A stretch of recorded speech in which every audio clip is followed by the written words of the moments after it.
Lihat di belakang ya, teman-teman. gede banget logonya. Sigma itu adalah salah satu lambang statistik dari bahasa Yunani yang artinya jumlah. Atau kalau bahasa Inggrisnya kita bilang acek. Oh, acek itu bahasa Inggris ya, teman-teman. Kalau sih kita mau jelaskan ini, nanti bisa butuh waktu 1 tahun, teman-teman. Cukup lama juga. Akan ada rilis data hasil sensus pertanian. Waduh, kayak nggak sabar nih untuk melihat hasilnya seperti apa.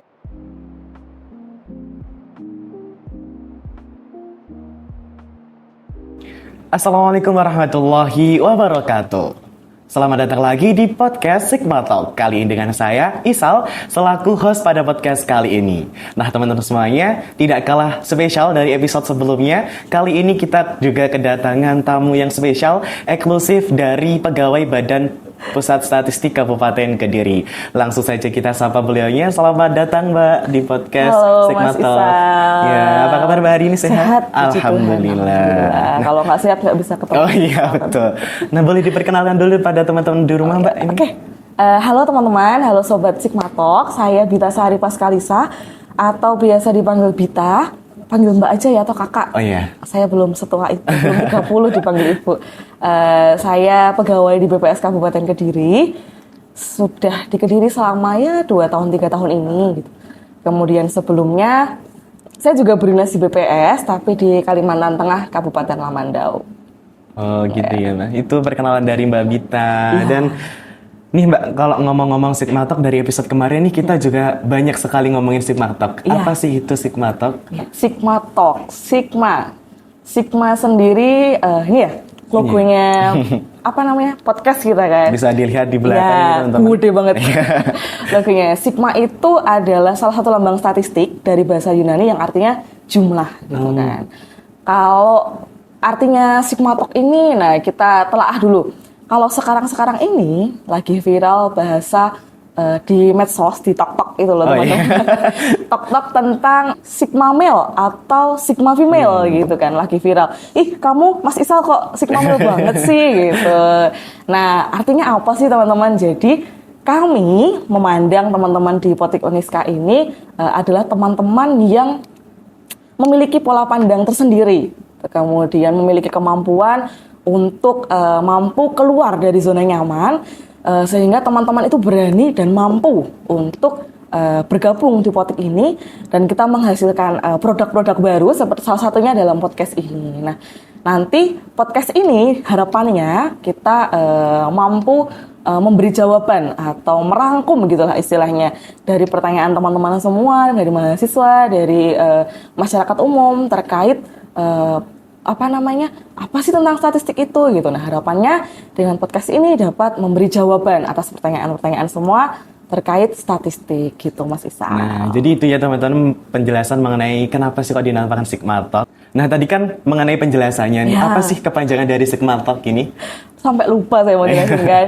Sigma Talk singkatan dari diskusi asik bertema statistik dan kuliah akademik. Jadi nanti selain kita diskusi kayak gini dalam bentuk podcast, kita juga ada kuliah akademik dan semuanya itu teman-teman kita tentu saja akan menjawab tentang pertanyaan-pertanyaan teman-teman terkait statistik. Karena orang-orang terutama mahasiswa jujur aja pasti memikirkan statistik udah gitu kan. Betul banget sih. Susah gitu kan. Enggak, statistik itu enggak sesusah yang teman-teman kira kok gitu. Kalau kita sudah mendalami lebih banyak akan lebih mual. Oh enggak, maksud saya lebih menyayangi gitu. Lebih memahami tentang statistik gitu. Nah, saya rasa curiosity atau rasa ingin tahu teman-teman mengenai kenapa sih kok dinamakan Sigma Talk sudah terjawab pada episode kali ini. Betul ya Mbak Bita ya? Betul sekali. Nah, ngomong-ngomong soal statistik, ini kan Mbak Bita sebagai pegawai dari BPS ya Mbak. Apa sih kesibukannya di BPS itu? Kesibukannya banyak Mas. Oke, kalau akhir-akhir ini saya sedang menyusun sebuah publikasi berjudul Survei Kebutuhan Data. Nah, kalau biasanya teman-teman juga yang lain juga ini ada kesibukan melakukan pengawasan dan pendampingan untuk teman-teman PPL atau petugas lapangan dan PML yang melaksanakan kegiatan sensus dan survei gitu. Selain itu kita juga ada namanya melakukan pembinaan data, pembinaan kegiatan statistik gitu teman-teman. Jadi BPS tidak cuma melakukan sensus dan survei, tapi kami juga membina data bagi masyarakat umum atau bagi instansi dan OPD yang membutuhkan. Nah Kak, kalau orang awam kan biasanya menyebutkan ngiranya itu kita sebagai pegawai dari BPS itu tukang sensus. Apakah benar seperti itu Kak? Ya tukang sensus ya, Iya. betul sih, nggak salah sih. Oke, kalau boleh cerita sedikit ya, saya tuh kalau ke lapangan ditanya kerjanya di mana, di BPS Bu, gitu, statistik, apa sih itu BPJS? Bukan, gitu.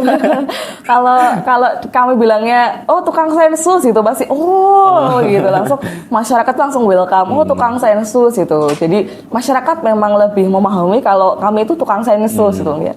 Ya nggak salah sih, nggak sepenuhnya salah kok Mas. Jadi, tapi kalau lebih tepatnya, kami nggak cuman tukang sensus gitu, kami juga tukang survei dan tukang-tukang yang lain. Jadi muaranya sama, sensus dan survei sama-sama mengumpulkan data. Tapi nanti muaranya tetap kami menghasilkan data yang baik yang dapat dipercaya bagi semua. Nah, bagaimana sih Kak data yang bisa dikatakan baik itu seperti apa? Oke, data yang baik itu ada beberapa ininya, kategorinya, prasyaratnya. Yang pertama, dia harus objektif. Objektif itu artinya datanya harus benar, harus sesuai dengan kondisi di sebenarnya gitu. Kemudian data itu harus reliable atau dapat dipercaya. Dapat dipercaya itu apa sih Mas Isal gitu? Dapat dipercaya itu artinya ketika seorang peneliti, misalkan saya atau Mas Isal meneliti, kita kan orang yang berbeda nih, kita meneliti hal yang sama gitu. Nantinya harus didapatkan data yang sama juga atau konsisten gitu. Atau kalau bahasa Inggrisnya kita bilang acek. Oh, gitu. acek itu bahasa Inggris ya, teman. Harus acek gitu loh datanya. Terus tadi apa? Reliable, kemudian harus relevan. Artinya relevan itu dapat menjawab pertanyaan-pertanyaan atau permasalahan yang ada. Kemudian data juga harus representatif. Arti representatif itu apa sih? Representatif itu dapat mewakili keadaan yang sebenarnya di lapangan seperti apa. Oke, berikutnya adalah representatif gitu. Representatif itu data yang dihasilkan nantinya harus mewakili keadaan yang sebenarnya seperti apa. Dan terakhir, data harus up to date atau tepat waktu. Nah gitu teman-teman, jadi bisa dicatat nih poin-poin penting mengenai data yang baik itu seperti apa. Berarti selain melakukan sensus, dari BPS itu juga melakukan survei ya Kak ya? Betul. Nah apa sih itu bedanya Kak? Gitu. Oke, bedanya sebenarnya banyak sih ya. Saya jelaskan dari sensus dulu ya Mas ya. Oke, kalau sensus itu teman-teman, sensus itu merupakan kegiatan pengumpulan data yang dilakukan untuk populasi, untuk seluruh populasi gitu. Misalkan nih, BPS melakukan pendataan sensus pertanian kayak yang kemarin habis dilakukan di bulan Mei dan Juni. Itu dilakukan di seluruh Indonesia. Dari Sabang sampai Merauke itu semuanya melakukan pendataan sensus pertanian. Kuesionernya sama semua, metode pendataannya juga sama. Semuanya sudah ada SOP-nya bagaimana kita melakukan pendataan sensus secara lengkap. Jadi one by one di data gitu. Kemudian baik sensus maupun survei semua ada kelebihan dan kekurangannya. Baik, nah bisa disebutkan nih Kak keuntungan dari sensus itu seperti apa? Oke, keuntungan sensus yang pertama kita bisa menghasilkan data untuk level yang lebih rendah. Maksud saya seperti ini, kayak sensus pertanian nanti akan bisa dihasilkan data untuk level desa, kecamatan gitu. Jadi nggak cuma level kabupaten atau provinsi gitu. Atau contohnya Mas Isal melakukan pendataan berapa sih rata-rata pengeluaran mahasiswa Uniska tahun 2023 gitu. Selama sebulan itu berapa rata-rata pengeluarannya. Nah, itu nanti akan bisa menghasilkan data misalkan per kelas 1A1 rata-rata pengeluaran sebulannya sekian, mungkin 300.000. Kemudian rata-rata pengeluaran kelas 1A2 mungkin nilainya 500.000. Jadi kita bisa tahu nih, bisa lihat per kelas berapa rata-ratanya gitu Mas Isal. Keuntungannya sensus lagi, nanti ketika kegiatan berikutnya, kerangka sampel dari kegiatan sensus sebelumnya bisa digunakan untuk kegiatan yang lain. Nah itu kan kalau keuntungan dari sensus ya Kak, tentunya pasti ada kekurangannya dong. Nah apa sih Kak kekurangannya itu? Kekurangannya itu yang pertama cakupan pertanyaan itu sangat terbatas. Kenapa? Karena banyak yang harus didata kan, karena ibaratnya satu Indonesia harus didata nih, nggak mungkin kita nanya-nanya pertanyaan yang detail gitu. Jadi kita nanyanya ya hal yang nggak bisa mendetail banget gitu, tapi semua harus didata. Jadi cakupannya sangat terbatas untuk pertanyaannya. Kemudian kekurangan kedua adalah karena banyak yang harus didata, otomatis kita membutuhkan tenaga yang banyak juga. Lebih banyak, betul sekali Mas Isal. Jadi butuh petugas yang banyak sekali. Ibaratnya dari BPS Kediri aja, kemarin di Kediri untuk sensus pertanian membutuhkan petugas hampir ribuan gitu kan. Belum di kabupaten yang lain, belum di daerah provinsi lain. Jadi kan otomatis butuh apa teman-teman? Biaya yang lebih besar. Semua itu butuh uang dan uang gitu. Betul sekali. Nah, kemudian karena biaya besar, otomatis juga karena yang didata banyak tadi teman-teman, otomatis waktu pendataannya juga lebih lama gitu. Jadi nggak cuman cukup sebulan, nggak cukup, butuh biasanya sebulan, 2 bulan atau 3 bulan. Cukup memakan waktu juga Iya, ya. lama ya Mas, betul. Karena bebannya banyak kan yang harus dikelilingi, yang harus didata gitu. Selain itu juga ada nanti namanya ada kesalahan sampling dan non sampling. Nah, sedikit saya jelaskan ya Mas. Iya. Kalau kesalahan sampling error itu kesalahan dalam memilih akibat pemilihan sampel. Nah, kalau dalam sensus kesalahan samplingnya ini sebenarnya kecil karena tidak dilakukan pengambilan sampel. Sedangkan kesalahan non sampling error artinya kesalahan di luar pengambilan sampel. Nah, contohnya nih mungkin human error petugas, kesalahan petugas atau petugas ini nih salah nangkep konsep gitu kan. Nah, itu akan membuat kesalahan non sampling lebih besar. Non sampling errornya akan besar gitu. Nah, itu mengenai sensus teman-teman semuanya. Kalau survei ini gimana, Kak? Nah, kalau survei itu kalau dari segi pengumpulan datanya itu dilakukan dari sebagian populasi. Jadi hanya diambil sebagian kecil dari populasi, kemudian didata gitu untuk karakteristik dan wilayah tertentu yang sudah ditentukan. Gitu. Kalau keuntungan dan kekurangannya, Kak? Ya, kita mulai kekurangan dulu aja Iya. Mas ya.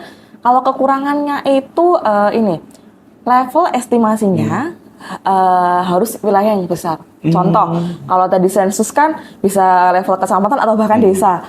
Kalau survei ini hanya bisa dilakukan untuk estimasi kabupaten atau provinsi misalkan. Contoh misalkan kalau di kami ada namanya kegiatan Susenas, survei sosial ekonomi nasional. Nah, itu level estimasinya hanya bisa sampai kabupaten. Jadi Susenas itu kan menghasilkan angka kemiskinan ya Mas ya, Mas Isal ya.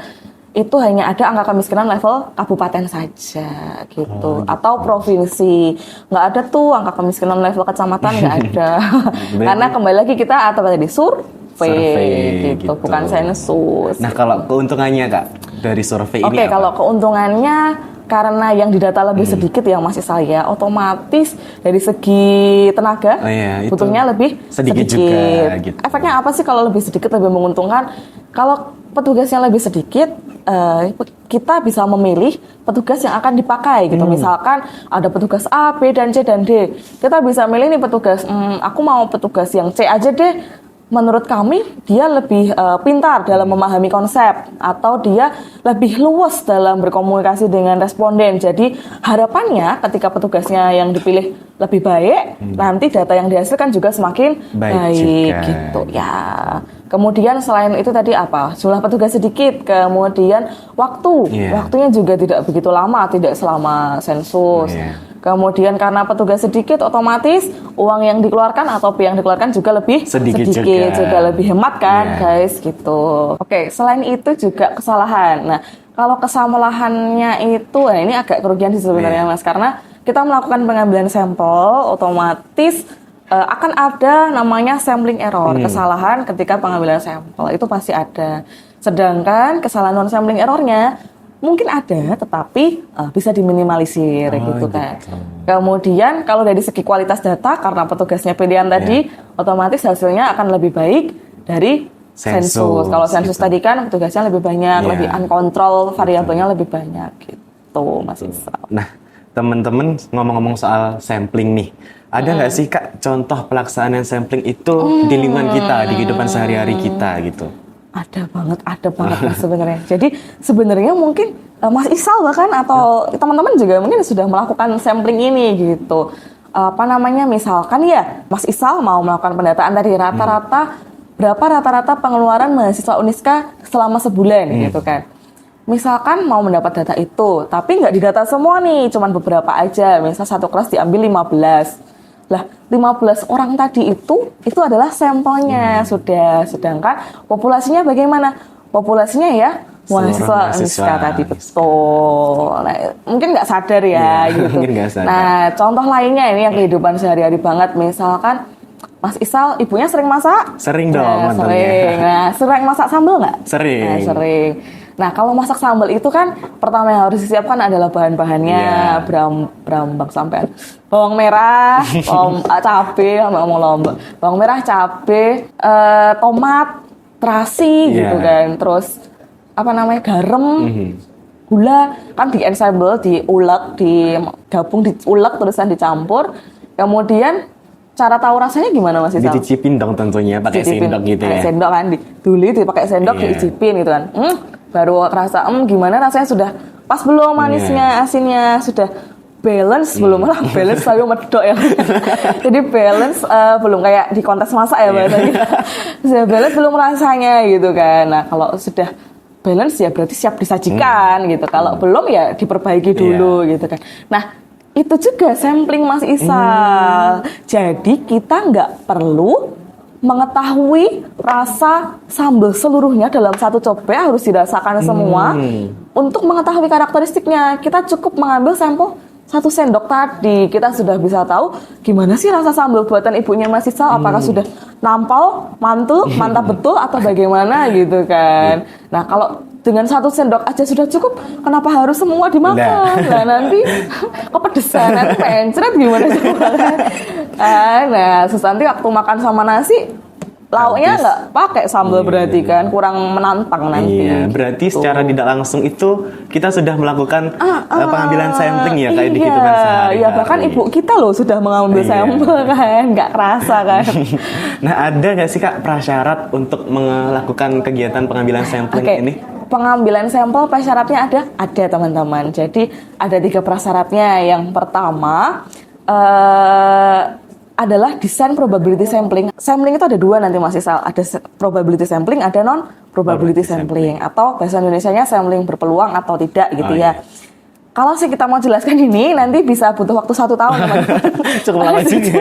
Saya mau bahas tentang di mata kuliah saya itu tentang metode penerikan contoh sampling ini 2 semester loh.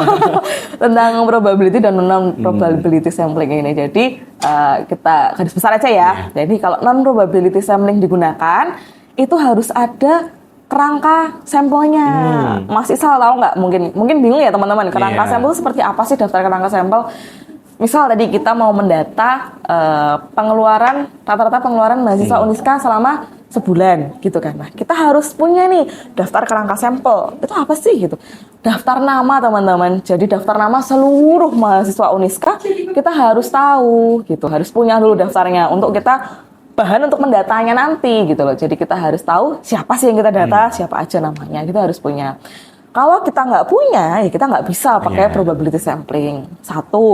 Kedua, ketika kita menggunakan sampling, apapun metode yang telah digunakan atau dipilih atau ditetapkan, harus dapat diaplikasikan nanti di lapangan, baik dari segi unit samplingnya atau biayanya. Jadi ya harus masuk semuanya gitu kan. Efeknya di yang nomor 3. Nah ini yang mau saya tekankan untuk semua teman-teman mahasiswa.